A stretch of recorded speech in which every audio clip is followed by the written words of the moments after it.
భక్తుల కొంగు బంగారంగా కోరిన కోరికలు తీర్చి ఆపద్ బాంధవుడుగా నిలిచినటువంటి తిరుమలగిరి బుగులేని వెంకటేశ్వర స్వామివారి జాతరకు సంబంధించి ఇప్పటికే భక్తుల తాకిడి పెరిగింది, వీఐపీల తాకిడి కూడా పెరిగింది. ఇక తెలంగాణ తొలి శాసన సభాపతి ఏదైతే శాసన మండలి ప్రతిపక్ష నేత శ్రీకొండ మత్స్యనాచారి కూడా ఇప్పటికే దైవదర్శనం చేసుకున్నటువంటి పరిస్థితి. వారితో కూడా మాట్లాడించే ప్రయత్నం చేద్దాం. మొత్తానికి తెలంగాణ సాంస్కృతిక వైభవానికి మన చరిత్రకు సజీవ సాక్ష్యంగా నిలిచేటటువంటి జాతరలు స్వరాష్ట్రం సిద్ధించిన తర్వాత వాటి వైభవం మరింత పెరిగిందని చెప్పుకోవచ్చా సార్? వెంకటేశ్వర స్వామి ఎక్కడ వెలిసిన ప్రకృతి అందాలకు నిలయమైనటువంటి ప్రాంతంలో వెలిసినటువంటి మనిషికి ప్రకృతికి ఉన్నటువంటి అనుబంధాన్ని, సంబంధాన్ని ఆ కాలంలో ఆ యుగంలోనే తను వెలియడం ద్వారా లోకానికి చాటినటువంటి మనందరి ఇలవెల్పు ఆరాధ్య దైవం వెంకటేశ్వర స్వామి వారు. అనేక కారణాల వల్ల సమైక్య రాష్ట్రంలో తెలంగాణ సంస్కృతి, సంప్రదాయాలు, గుడులు, దేవుళ్ళు అన్నీ కూడా నిర్లక్ష్యానికి గురైనటువంటి పరిస్థితికి భిన్నంగా తెలంగాణ రాష్ట్రం సాధించబడ్డ తర్వాత ఈ ప్రాంతంలో ఉన్నటువంటి అనేక దేవాలయాల అభివృద్ధి కోసం నేను ఆనాడు స్పీకర్గా దాదాపు 25 కోట్ల రూపాయలను మంజూరు చేయించి ప్రతి దేవాలయాన్ని కూడా ఎంతో కొంత బాగు చేసేటువంటి ప్రయత్నం చేసినాం. ఆ క్రమంలోనే ఇక్కడ భక్తులు మెట్ల పైనుండి పైకి చేరుకోవడానికి ఇబ్బందులు ఎదుర్కొంటున్నాం అనేటువంటి విషయం నా దృష్టికి వచ్చినప్పుడు రైలింగ్ కానీ, ఇక్కడ ఉండేటువంటి ఆ సీసీ ఫార్మేషన్ కానీ, ఇక్కడ ఉన్నటువంటి మినీ మేడారంకు సంబంధించినటువంటి ఏర్పాట్లు కానీ అన్నీ చేయడం ద్వారా భక్తుల భక్తికి అనుగుణమైనటువంటి సౌకర్యాల కల్పన ద్వారా వేలాదిగా తరలి వచ్చేటువంటి ఈ ప్రాంతానికి లక్షలాదిగా జనం రావడానికి తోడ్పడడం జరిగింది. ఇంకా ఇది ప్రకృతి అందాలకు నిలయం. ఈ గుట్ట ఎక్కితే అటు పక్కన గణపురం చెరువు, మరో పక్కన రామప్ప, ఈడ బ్రహ్మాండమైనటువంటి పాండవుల గుట్టలు, ఈ చుట్టూ ప్రకృతి అందాలు, చక్కటి అరణ్యం. అంటే వచ్చినటువంటి భక్తులు భక్తితో పాటు ఈ వాతావరణం, ఈ ప్రకృతి మధ్య పులకించేటువంటి అనుభూతి చాలా తక్కువ చోట్లలో మాత్రమే ఉంటుంది.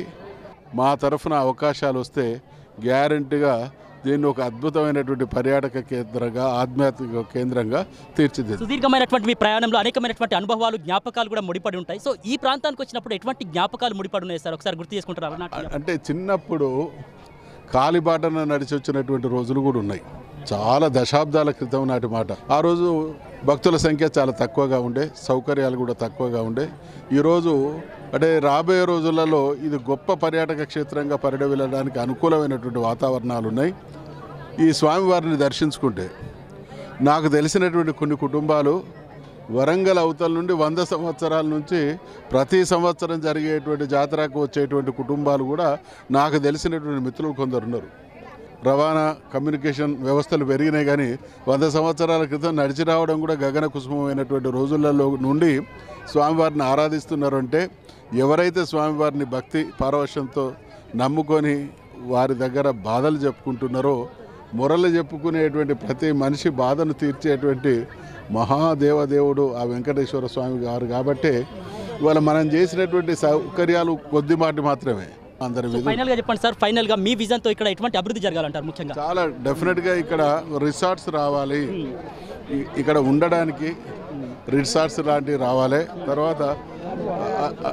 తర్వాత ఈ అందాలకు అనుగుణంగా ఫారెస్ట్ డిపార్ట్మెంట్ కానీ, టూరిజం డిపార్ట్మెంట్ కానీ, ఇతరత్ర ట్రెక్కింగ్ కానీ, గతంలో ఇక్కడ ట్రెక్కింగ్ జరిగేది, ఈ మధ్య కొంత మళ్ళీ అది అశ్రద్ధకు వచ్చింది.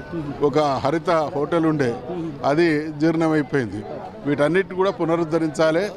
ఒక జాతర సమయంతో పాటు 365 రోజులు కూడా భక్తులు కావచ్చు, ప్రకృతి ప్రేమికులు కావచ్చు, ఇక్కడికి వచ్చేందుకు అనుగుణమైనటువంటి సౌకర్యాలు కల్పించాలి. Thank you sir, thank you so much. మొత్తానికి అయితే స్వరాష్ట్రం సిద్ధించిన తర్వాత బీఆర్ఎస్ హయాంలో కూడా ఈ యొక్క జాతరలకు సంబంధించినటువంటి వైభవం మరింతగా రెట్టింపైందని చెప్పేసి శాసన మండలి ప్రతిపక్ష నేత శ్రీకొండ మత్స్యనాచారి చెప్తున్నారు. అదేవిధంగా చూసినట్లయితే గనక మరి తాను స్పీకర్గా ఉన్నటువంటి సమయంలోనే ఈ జాతరకు సంబంధించినటువంటి ఒక ప్రత్యేకమైనటువంటి విజన్తో ఇక్కడ అనేకమైనటువంటి అభివృద్ధి కార్యక్రమాలు కూడా చేపట్టినట్లు కూడా వారు తెలిపారు.